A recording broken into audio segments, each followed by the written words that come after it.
What up, everybody? This is Kevin over at jkevinjohnson.com. Learning how to be content without a $1 billion bank account.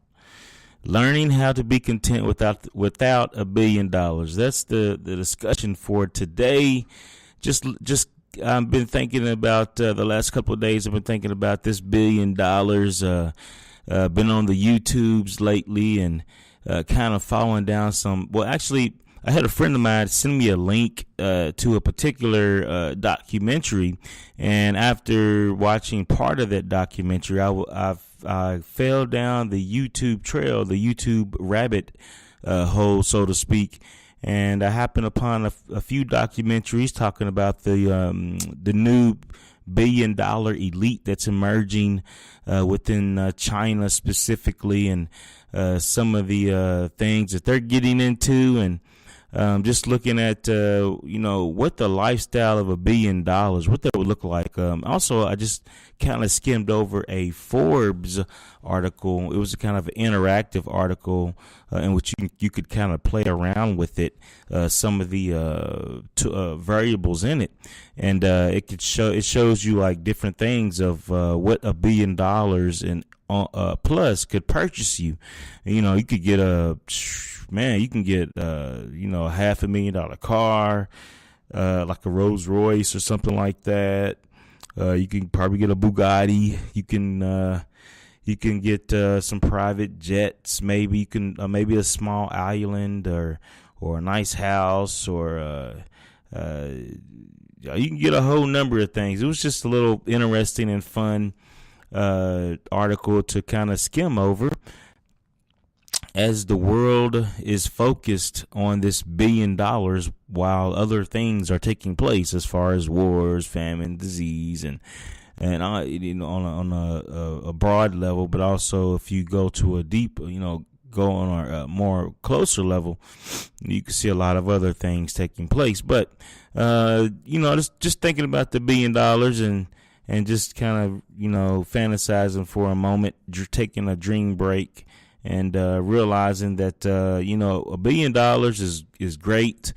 But it's not going to fix everything. It's going to make you, as I talked yesterday, it's going to make you a bigger person, a more grandiose person of what you are. It's going to amplify who you are right now. So like I was saying yesterday, if you're a jerk, you're going to be a bigger jerk. If you're a good person and you're moved by love and you're charitable, more than likely you're going to be that a bigger version of that. All things staying the same. It's not guaranteed, but just looking at the generalities and just looking at general how things kind of play out in life, looking at some of the patterns and things that kind of just play out naturally. But just thinking about this $1 billion and learning how to be content with where you're at, not only with just money wise, but just in every area of your being. Just learn how to be content in life where you're at while you grow and pursue a better existence. Hopefully, if you're living, you never actually reach that paradise point. You never really actually reach that carrot on the stick or that gold ring, and which is a good thing. Life is always about progressing, growing, changing, experiencing new things, and just experience this gift called the present, that in which you, if you have the blessings of waking up this side of the soil, the sunny side, then it's another day to experience just another area or facet of your existence that you didn't experience yesterday.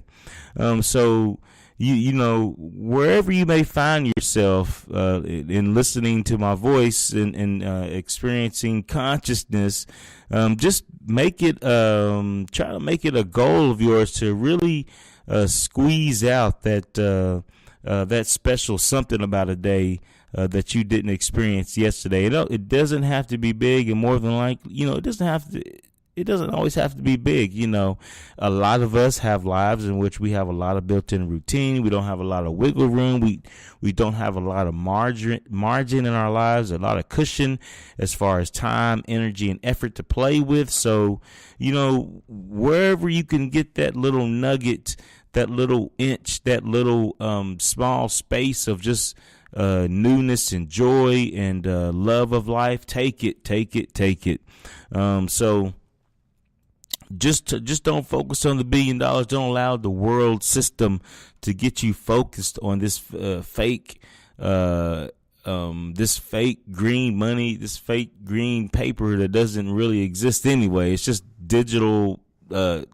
It's magic. So to speak, it is magic. And if you don't believe me, research the symbols that are on these green pieces of paper, and research money in general, and looking at our money and how it's set up. The whole thing is a big old scheme. The whole thing is a big old what they say, pyramid scheme, so to speak, and it's subject to fall and crumble at any point in time. So don't allow yourself to be distracted by these things, but learn how to first pursue Christ, seek first the kingdom of heaven and his righteousness, and all these other things, they will be added unto you. So be content in where you're at in the life that you've been given, while, like I said, you pursue better tomorrow than you got today and than you had yesterday. So there's nothing wrong with desiring better. There's nothing wrong with desiring more. But at the same time, be content, be satiated, satisfied, with what you have. So that's a lot. That's a lifetime as far as what learning, as far as virtues, is just being satisfied with what you have right now. So it takes a while to even learn how to do that, you know, as far as growing into maturity and being a grown up. I'm finding that out more and more these days. So today I'm talking about learning to be content while growing. Just thinking about this $1 billion, and I was just thinking about like I said, with the $1 billion, and I was thinking about Proverbs 11:1, as I mentioned yesterday. Proverbs 11:1. Let's go back to it real quick. These are kind of some thoughts I was kind of just skimming over for the day. Just thinking about some of the things I wanted to kind of talk about with you guys, and just kind of point out, just bring up for the subject of conversation: a false balance is abomination to the Lord, but a just weight is his delight. And that's speaking to balances. And back in the day when they would measure out stuff, there were, you had to measure out like maybe some wheat, so much wheat on this weight. Well, if the merchant was deceitful, he would use false weights in order to get more wheat out of you at the same price. So he would use a weight that might actually be 100 pounds.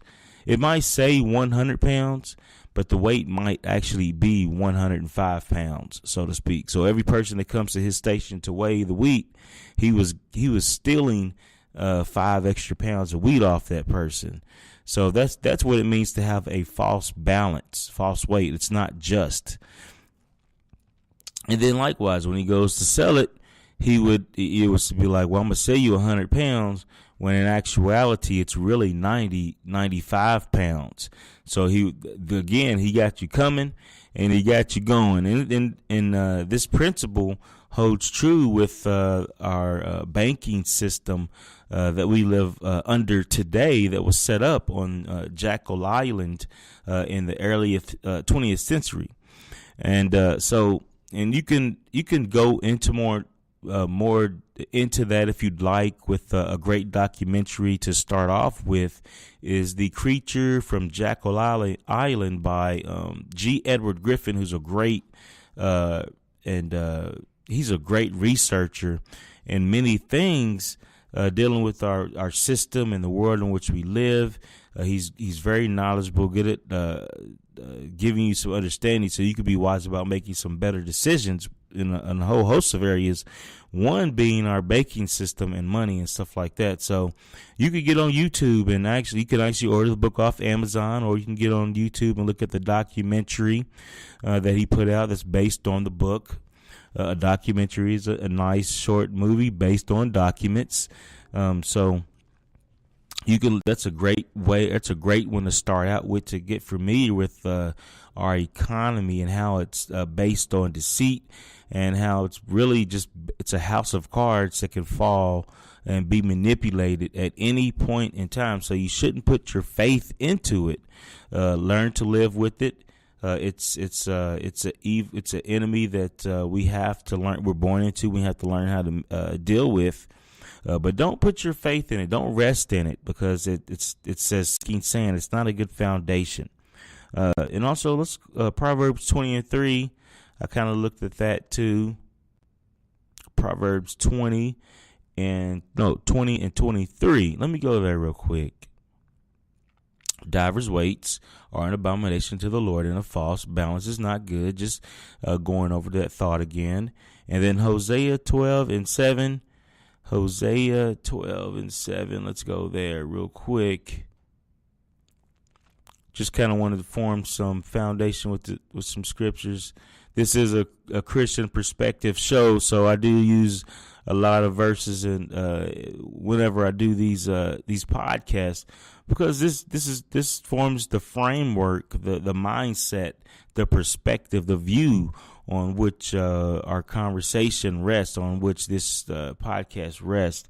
12:7. Let me go to 12:7 real quick. He is a merchant. The balances of deceit are in his hand. He loveth to oppress. So this is an example of a merchant that uses, like I said, balances of deceit so that he can oppress. And if you look at our economy today, if you look at the way things are set up, the way that our system is set up, it's got you focused on this money, but it's really stealing time from you in many ways. It's taking away your finite life, your finite energy, blood, sweat, and tears, and it's giving you a piece of paper that really doesn't last too long. So you have to stay on that treadmill, run longer, run faster, for less and less over time. Generation after generation gets less and deeper into slavery and deeper into debt. So don't put too much stock and faith in this system and look in this economy that we live in. And don't allow yourself to be trapped into seeking to get rich fast with $1 billion. Yes, I know $1 billion sounds really, really good right about now. And I could tell you right now, $1 billion in my bank account would really help some things right now. It would provide a lot of options and provide a lot of answers, so to speak. But, it's better to be in good standing and to have favor with the Almighty, with the Creator. That's the best. That's worth more. That's priceless. That is worth more than $1 billion. To have a relationship with the Creator, who has many cattle on the hill, so to speak. When you come into community, you get more than $1 billion. When you come into the community of the called out, you get many, many brothers and sisters. You get much favor. You get much help, assistance. You get so much that it can't be calculated in price. So I always remember, when you're part of the called out, you are a real trillionaire, billionaire, gazillionaire, priceless heir. You get more than you could probably imagine. It's going to take you more than a lifetime to even figure out what kind of benefits you get. Hence, the need, the necessity, the reason for an eternal existence. We serve it. God is eternal. He's infinite. So that's infinite levels and possibilities. So just be excited about that. Fantasize about that. take some of the glimpses that we get in Scripture and speculate and think and fantasize about some of those things. Those are good things that will help satiate you, and those are good thoughts to have that makes life so much more interesting, dynamic, colorful, and beautiful. So learning to be content, 1 Timothy 6, 7, actually the whole chapter really, but let me look at 6 through 8, I think, or 7 through 8. Let me go there real quick. I was thinking about this. 1 Timothy, let's look at 1 Timothy, learning how to be content, 6.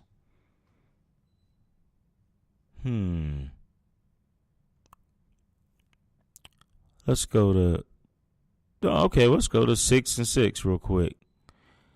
But godliness with contentment is great gain. See what I'm talking about? Godliness with contentment is great gain. For we brought nothing into this world, and it is certain we can carry nothing out. So you may get that $1 billion and get all kinds of toys, trinkets, and stuff. But you know what? Michael Jackson couldn't take his Ferris wheel with him. You know what I'm saying? Elvis couldn't take Graceland with him. Oh my goodness. David Bowie, who just passed, he couldn't take all his great wealth with him. So you come in naked, and guess what? You're gonna be leaving out with nothing. You can't take nothing with you except for the treasures that you store up in heaven. So we brought nothing into this world, and it's certain we can carry nothing out. And having food and raiment, let us be therewith content. But they that will be rich fall into temptation and a snare, and into many foolish and hurtful lusts, which drown men in destruction and perdition. For the love of money, not money. There's nothing wrong with money. There's nothing wrong if you're a billionaire. There is nothing wrong with being rich beyond belief. There is nothing wrong with it. This view isn't often talked about in the church world today, but there is nothing wrong with being a rich, very, very rich Christian. Nothing at all. We need some Joseph ministries out there. We need some Solomons out there. We need we need some Lydia. I think it's Lydia. Who helped fund the ministry of Paul. She was a merchant. I think it was her name, Lydia or Light. I can't think of her name. I think it was Lydia. But anyway, we need benefactors. For the love of money is the root of all evil, which while some coveted after, so don't covet after of it, they have erred from the faith and pierced themselves through with many sorrows. So don't pierce yourself with many sorrows, chasing money, loving it. But thou, O man of God, flee these things and follow after righteousness, godliness, faith, love, patience, meekness. Fight the good fight of faith, lay hold on eternal life, whereunto thou art also called, and hast professed a good profession before many witnesses. So we are called thou keep this commandment without spot and rebuke it unto the appearing of all our Lord Jesus Christ. So don't let yourself get caught up in the tides and the waves of this world, the movings of this world, because it's always moving back and fro. If things are allowed to persist in the manner that they are now, who knows? We may be seeing $1 trillion lottery someday. I wouldn't put that past anything, with the way things are going. They're always raising the debt ceiling. They're always doing something. So we may see $1 trillion here before it's all said and done. Look at our governmental debt. Whoever thought we would have this much debt right now with going over what's that, like 14 something trillion or whatever in this Western world. So don't get caught up in this stuff. Be content to where you're at. Let me go to Ecclesiastes 3:12 and 13. These are things that I'm learning right now, and I have to constantly keep learning and keep in my forethoughts. And I'm encouraging you to do the same so that you can actually enjoy your life. Because once you stop chasing this stuff, I can remember when I was younger, I thought that one of the things you had to do was work 24/7. would get about 20 jobs and all this kind of stuff. Neglect your family, neglect your other responsibilities, so that you can be a provider and so that you can get the good things in life, get that big house with the white picket fence. So you got to be careful as far as managing your time and managing your energy and managing your time on the hamster wheel, because that hamster wheel will not stop. That's the way the world is designed. So it's up to us to learn how to be good stewards with wherever we're at, to be content, learn how to be self-disciplined and satisfied so that we can keep our desires and wants in check. Yes, please enjoy the fruits of your labor. Enjoy that, whatever you go to work and obtain, provide, make way for yourself to enjoy it, and make way for your family to enjoy it, your wife, your husband, your children, your family. Enjoy these things. Let me go to here real quick. Ecclesiastes 3:12-13. Let me get over there real quick. I know that there is no good in them but for man to rejoice and to do good in his life, and also that every man should eat and drink and enjoy the good of all his labor.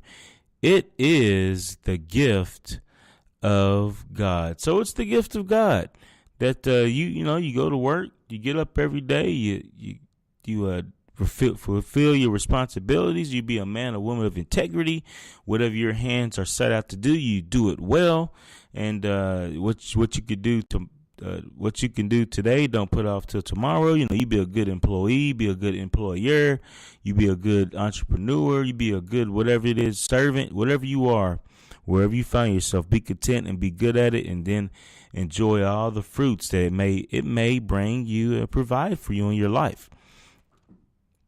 Don't spend time wasting and chasing drugs, sex, and rock and roll, and how you gonna be rich, get rich real quick by winning the lottery.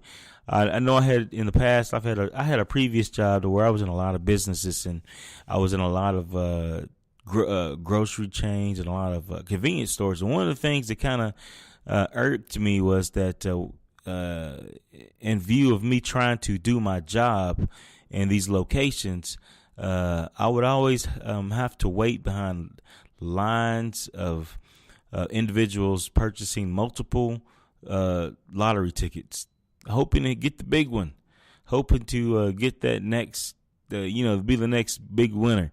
And while I'm on the hour getting paid peanuts and I got this individual in front of me spending half his or her check or whatever it is to get this lottery ticket, hoping to get the big one. When if they just invested wisely what they were spending on the ticket, they may come out a little better, get a better return other than that piece of paper, that piece of ticket. You know what I'm saying? So don't let yourself don't get caught up in that. And that's something that I saw in my past and some of my ventures that I've had. It's taught me to be more mindful and be a better steward and invest my money versus gambling or making bad investments with my money. Making better decisions. Let's go to Hebrews 13:5 real quick. I know I got a lot of scripture today, but I just want to kind of bring home the point of being content today. It's something that I've noticed in my life that I have to keep to the forefront, and it's just something I see that's not often pushed in the secular world. The world that we live in, man, it's designed to keep you not content. It's designed to keep you in a state of wanting, needing, and desiring, so that you're never actually satisfied. It's a state in which what's that one song? I can't get no satisfaction. That's the way. It's exactly where they want you. I can't get no satisfaction. Something like it. You know what? I know you're probably right there. You out there saying, Kevin, do not quit your day job because the singing thing just don't look like it's gonna work out for you, brother. That's all right though. I'm gonna keep practicing. One day I'm gonna get on here and I'm gonna blow y'all away. But the world is not teaching that. The world is teaching you that you are always in lack. You know what? You're always in need. You're just not you're just not there. You know, the world will sell you, oh, you're not cute enough. You got to buy my product and we're going to make you real cute. You're not in shape enough, so you got to do this, drink this potion to get you right in shape. You're not, your bank account ain't fat enough. Your house ain't good enough. Watch this do-it-yourself show and buy all these materials and keep going from project to project. You know, your bank account ain't large enough, so you got to get out there and get some more jobs. It's just, you're always lacking. You never reach satisfaction with the world, and that irks me. It should irk you. You be like, you should wake up and be like, you know what, world? My life, as long as I wake up and I got family, health, and friends, I got 3 hots in a cot, my life is good. My life is well. I'm good with where I'm at. I'm safe. I'm sound. I got my sanity about me. I'm able to I'm able to function and enjoy relationships. This is true wealth that we often overlook and we take for granted, but I don't want you to take it for granted. Don't take that stuff for granted. Everybody doesn't have that and everybody doesn't get it. So if you find that you have that stuff in your life, enjoy it. All the time that you get with your kids, your grandkids, your great grandkids, your wife, your husband, your boyfriend, your girlfriend, your aunt, your uncle, your cousins. Enjoy these relationships. Enjoy the time. Pursue good stuff. Pursue the real stuff. The real assets. The world is teaching you to focus on these fake assets, teaching you to focus on the things that Hollywood focuses on, like superficial relationships that have no substance in them. Your soul is not getting met. Your mind is not getting fed. Your emotions aren't being stabilized, and your emotional life isn't being satiated. Your body is not getting fed real food, but it's getting fed fake food. So you know, Hollywood is having you to focus on these things when in fact, if you start getting some real good assets that is accessible to all of us into your life and really start focusing on these things, man, your life will turn around for the better, and you won't desire the fake stuff anymore. One of the things that kind of hit me when I was making my transition as far as my health concern was that I would often hear like researchers and doctors and stuff say that once you start filling your body up with good food, good natural food that you can get off the farm and stuff like that, you will less and less start desiring the fake foods that you'll find all around you. You won't even want it. You'll ignore it. And lo and behold, I didn't believe it, but I was like, man, this is really happening. I actually desire to eat the food off the farm. I can tell the difference. I don't want to go to the restaurants and get the fake stuff. I don't want to get the stuff filled with preservatives and that's been genetically modified and filled with a lot of air and a lot of water and a lot of corn syrup and fake stuff that really is not going to keep me fully satiated and satisfied for a while. So with that, you know, I forgot where I was. Oh my goodness. Yeah. Be satisfied. Learn how to be content with where you're at. I can't believe I just lost it like that. I lost my train of thought. But anyway, looking at Ecclesiastes 12 or 3, 12 through 13, and then also one more, Hebrews 13 and 5. Hebrews 13 and 5. Let me go here. Let your conversation be without covetousness, and be content with such thing as ye have. For he hath said, I will never leave thee nor forsake thee. So again, put your trust in God and seek his kingdom first, and seek to be a man or woman of integrity, to remain pure and to remain without spot or blemish, and to keep your mindset at the forefront of your mindset, to be content and fully present and enjoying the life that you've been given under the submission and humbleness and of Jesus Christ, your Lord and Savior. This is what we're called to do. So it doesn't mean that you walk around with a stiff collar all the time, but it just means that you really just be content with where you're at. Oh yeah, back to accumulating real things, not back to desiring real things. This is where I want to leave off at. And instead of thinking about the $1 billion and focusing on the fake money and looking at the fake with respect to the fake economy that we born into and live in, start thinking about and start trying to accumulate real assets and real things that will actually really satiate you in every area of your being, every facet of your being. And what do I mean by that? Now, the adversary has set up a fake world that, like I said, keeps you in lack, and it doesn't really satiate you all the way. And it keeps you chasing the carrot on the stick. It keeps you on the hamster wheel, and it keeps you trapped and enslaved. But when you come into the community, when you cross over through the way of Christ, you cross over into a kingdom, a community that will take that fake stuff and give you real stuff that will actually satiate you and keep you satisfied. It really will. And I was making a point about the food, and that I desire this real food. And if you know anything about real food, on the front end initially it is more expensive, but on the back end you will eat less of it because you will be satisfied longer. And that's just looking at food, but if you take it and you apply this same principle into your relationships, if you start seeking out with purpose and intention, and you start surrounding yourself with good people who are filled and with love and charity and are positive, you will become more satisfied emotionally. Your emotional needs will be met, and you will have a place in which you can divulge and get rid of depression and get rid of fear and anxiousness and worry. You will come into a community where you can feel love and warmth, which will help keep you satiated and content.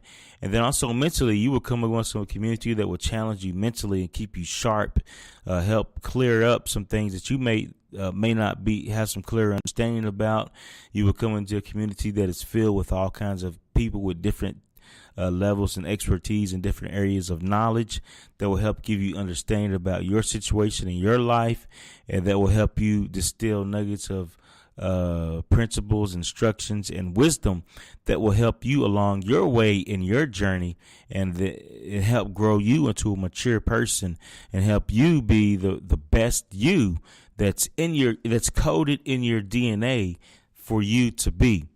So, we're just not talking about one thing, but we're talking about holistically, being content in all areas of your life. So learning to be content while growing and pursuing perfection. That's what this is about. That's what this lesson is about. But let me go to Revelations 18:11-16 real quick. Revelations 18:11-16. Revelations 18. Let me go here. 11-16. Here we go. I just thought this was interesting. I came from Genesis, but this one sticks out to me too.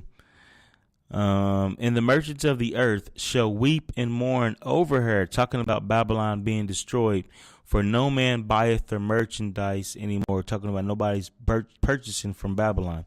The merchandise of gold and silver and precious stones, and of pearls and fine linen and purple and silk and scarlet, and all fine wood, and all manner of vessels of ivory, and all manner of vessels of most precious wood, and of brass and iron and marble, and cinnamon and odors and ointments and frankincense and wine and oil and fine flour and wheat and beast and sheep and horses and chariots and slaves and souls of men, and the fruits that thy soul lusted after are departed from thee, and all things which were dainty and goodly are departed from thee, and thou shalt find them no more at all. The merchants of these things, which were made rich by her, shall stand off afar for the fear of her torment, weeping and wailing, and saying, Alas, alas, that great city that was cloth and fine linen and purple and scarlet and decked with gold and precious stones and pearls.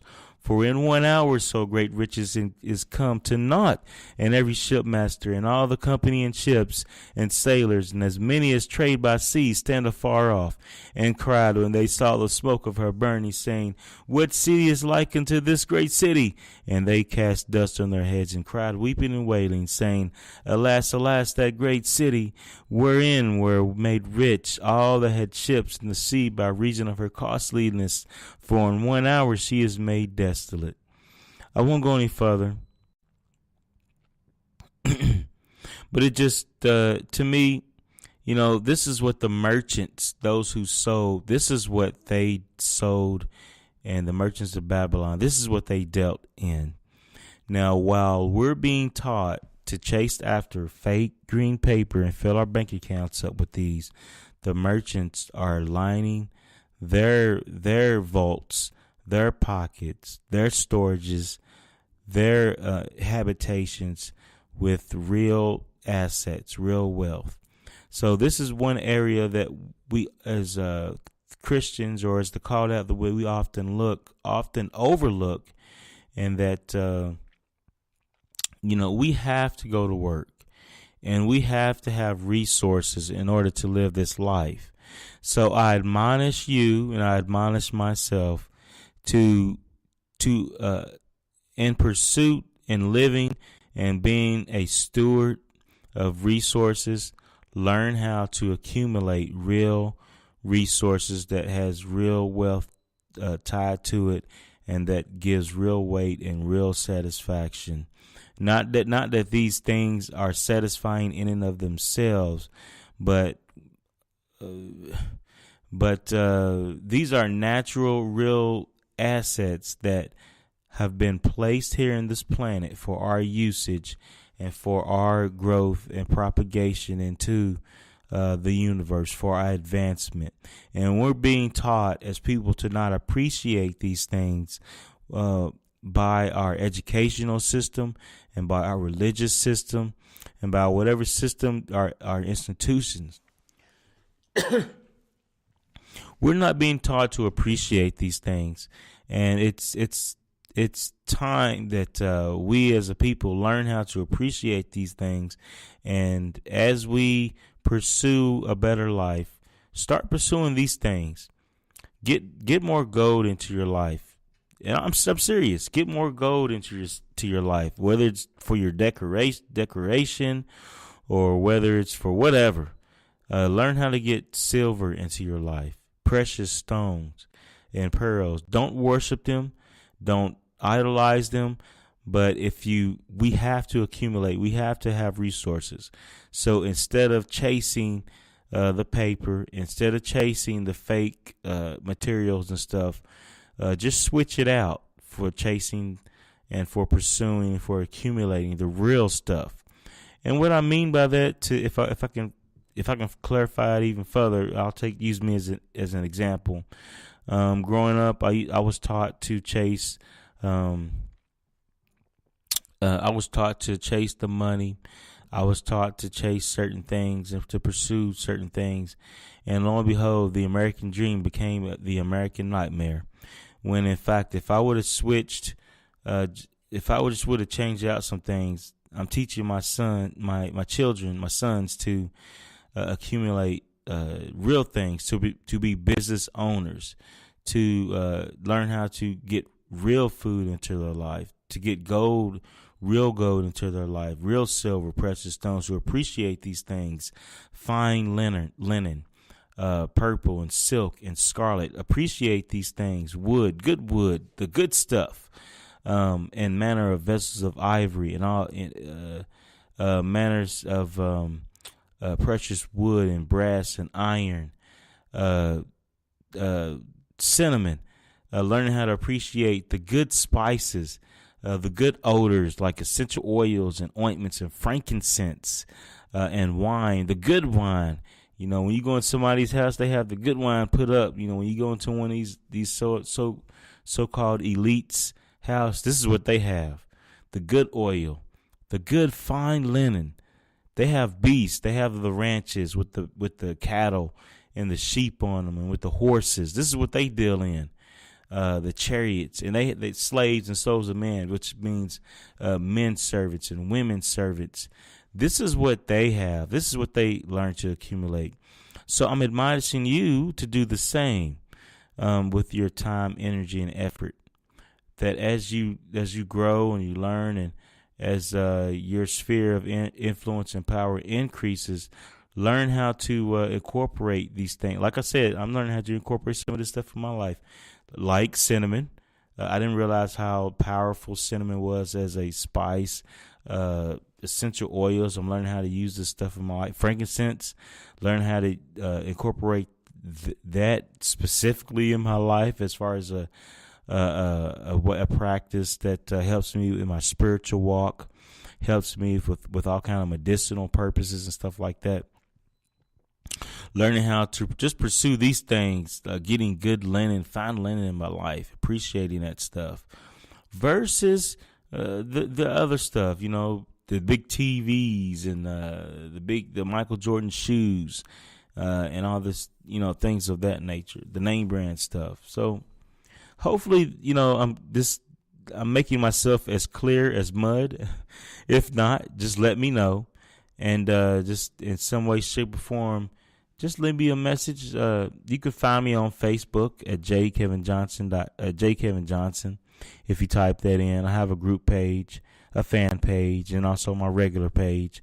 You can find me on Instagram under j.kevinjohnson, and then you can find me on YouTube.